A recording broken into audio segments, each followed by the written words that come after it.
Hello students, इस video में हम पढ़ेंगे मैथ्स में चैप्टर 3 दो चर वाले रैखिक समीकरण युग्म जो कि क्लास 10th से है। इसमें पहले हम पढ़ेंगे रैखिक समीकरण होते क्या हैं। रैखिक समीकरण जिसमें कोई भी समीकरण हमारे होते हैं जिनमें हाईएस्ट डिग्री 1 होती है, जैसे कि 2x - 1 = 0। तो यहाँ पे x की डिग्री क्या है? 1 है। तो ये हमारा क्या है? रैखिक समीकरण। यहाँ पे x + 2y = 5। यहाँ पे भी x की डिग्री क्या है? हाईएस्ट डिग्री 1, y की भी 1 है। तो ये भी क्या है? हमारा रैखिक समीकरण है। और थर्ड वाला देखते हैं 3x - y + 3z - x = 0। तो यहाँ पे x की डिग्री कितनी है? 1, y की डिग्री भी 1 और z की डिग्री भी 1। तो इसलिए हमारे पास ये तीन अलग अलग टाइप के रैखिक समीकरण है, तीन रैखिक समीकरण है। और लेकिन इसमें केवल x है जो हमारा वेरिएबल नंबर है, इसमें y भी है और इसमें y के साथ z भी है। तो हमें बस हमारे पास वेरिएबल्स चाहे कितने भी हों, हमें क्या देखनी है? उनकी पावर देखनी है। तो पावर से हम पहचान करेंगे कि ये कौन सा समीकरण है। तो यहाँ पे सब में समीकरण में क्या है? इनकी हाईएस्ट डिग्री कितनी है? 1। तो ये हमारे सारे रैखिक समीकरण है। अब इसमें हमें बताया गया है चैप्टर में दो चर वाले रैखिक समीकरण। दो चर वाले रैखिक समीकरण क्या होते हैं, तो उसके बारे में पढ़ते हैं। दो चर वाले रैखिक समीकरण चर क्या होते हैं? चर हमारे ABCD A to Z जो भी हमारे लेटर्स होते हैं, इनको हम जब क्वेश्चन में यूज करते हैं तो हमारे चर होते हैं, वेरिएबल। अब जैसे कि हमने एक समीकरण लिखा है 5x - 3y - 6 = 0। तो इसमें हमारे पास एक चर यानी कि वेरिएबल कितना हो गया? x और दूसरा y। तो यहाँ पे कितने हैं हमारे पास? दो वेरिएबल है, दो चर हैं, एक x और एक y। तो ये हमारे दो चर वाला रैखिक समीकरण हो गया। अब इसमें देखते हैं हमें इनमें से कौन सा दो चर वाला रैखिक समीकरण है, कौन सा नहीं है।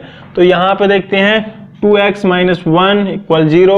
तो यहाँ पे एक चर तो हमारा x है, दूसरा हमारे यहाँ पे चर ही नहीं है, तो यानी कि वेरिएबल नहीं है x के अलावा। तो यहाँ पे ये एक चर वाला रैखिक समीकरण है, दो चर वाला नहीं है।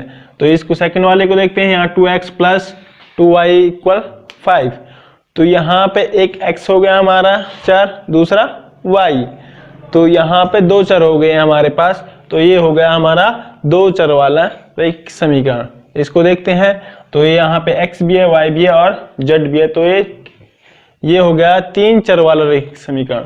तो हम इस चैप्टर में कौन से रैखिक समीकरण पढ़ेंगे? दो चर वाले रैखिक समीकरण। और लास्ट में इसमें दे रखा है युग्म। युग्म क्या होते हैं? हमारे पेयर, जोड़े। जैसे कि हमारा एक समीकरण ये है, दूसरा हमने लिख दिया 2x - y + 10 = 0। अब हमारे पास एक इक्वेशन है 5x - 3y - 6 और दूसरा है 2x - y + 10।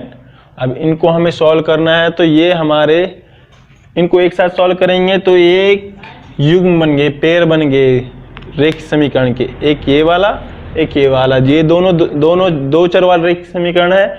और हम इस चैप्टर में ऐसे ही समीकरणों को सॉल्व करने के बारे में जानेंगे, उनको कैसे सॉल्व करते हैं और इनको सॉल्व करने के अलग अलग मेथड हैं, उनके बारे में भी। अब हम देखेंगे कि हम किसी भी क्वेश्चन को हम सॉल्व करने से पहले हमें कुछ चीज़ें हैं वो ध्यान रखनी जरूरी हैं। तो उनको कैसे सॉल्व करेंगे वहाँ पर? तो जैसे कि हमारे पास ये दो रैखिक समीकरण है, हमारे पास एक युग्म है, हमें इसको सॉल्व करना है। तो इससे पहले हमें इसके अनुपात, जो इसकी जो संख्याएं हैं, इनका अनुपात करना है। और अनुपात के बाद हमारे पास उन अनुपातों के माध्यम से पता चलेगा कि हमें इस क्वेश्चन सॉल्व करके आंसर निकलेगा या नहीं निकलेगा। तो हम इसके बारे में जानते हैं। सबसे पहले हमारे जो रैखिक समीकरण होता है, दो चर वाला रैखिक समीकरण इस फॉर्म में होता है ax + by + c, जहाँ a b c हमारे नंबर्स होते हैं।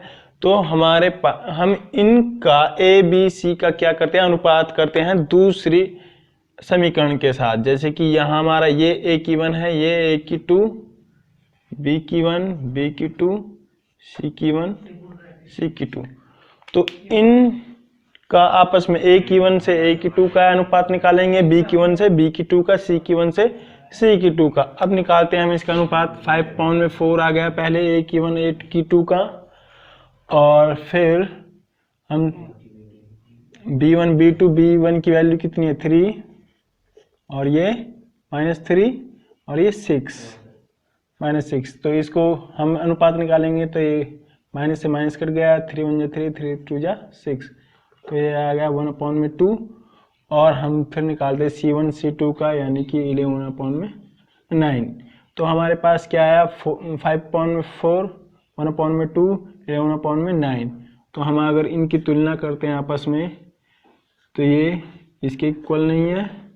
और जब a की 1 में a की 2 नॉट इक्वल होता है b1 में b की 2, जैसे कि हमारे पास यहाँ दिया गया है, तो इस कंडीशन में हम अपने क्वेश्चन को सॉल्व करने के लिए आगे बढ़ाएंगे, तभी उसका आंसर निकल सकता है। यहाँ पर जो अगर हम उसको ग्राफ पे सॉल्व करते हैं तो रेखाएं एक दूसरे को प्रतिच्छेद करती हैं, और जब रेखाएं प्रतिच्छेद करती है तब हमारा जिस पॉइंट पर रेखाएं प्रतिच्छेद करती है वो हमारा आंसर होता है। अब देखते हैं सेकंड कंडीशन।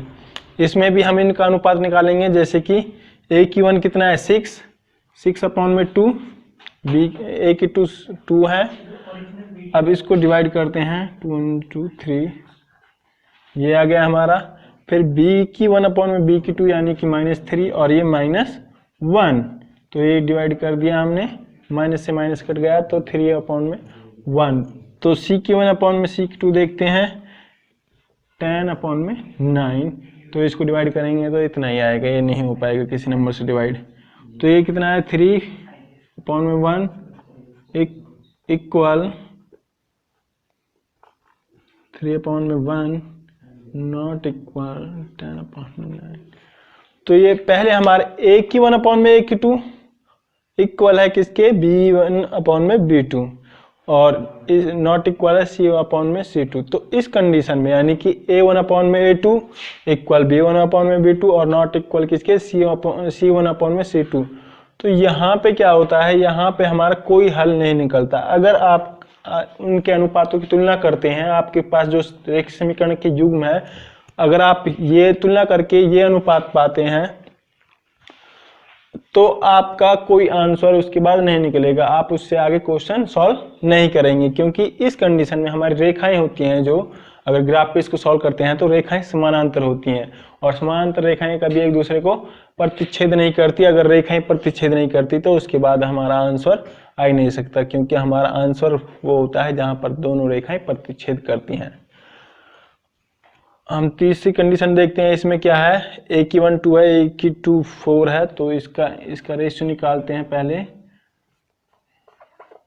1/2, फिर b1 की और b2 का रेशियो निकालते हैं 3 और 6,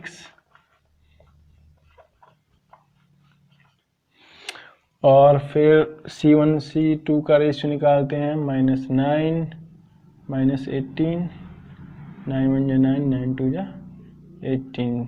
तो हमारे पास रेशियो क्या है 1:2, 1/2 इक्वल 1/2 इक्वल 1/2, यानी कि हमारे पास a1 में a2 इक्वल है b1 में b2 के, और ये भी इक्वल है c1 में c2 के, यानी कि इन सब का रेशियो देखें तो इक्वल है, जैसे कि यहाँ पे दिखाया गया है।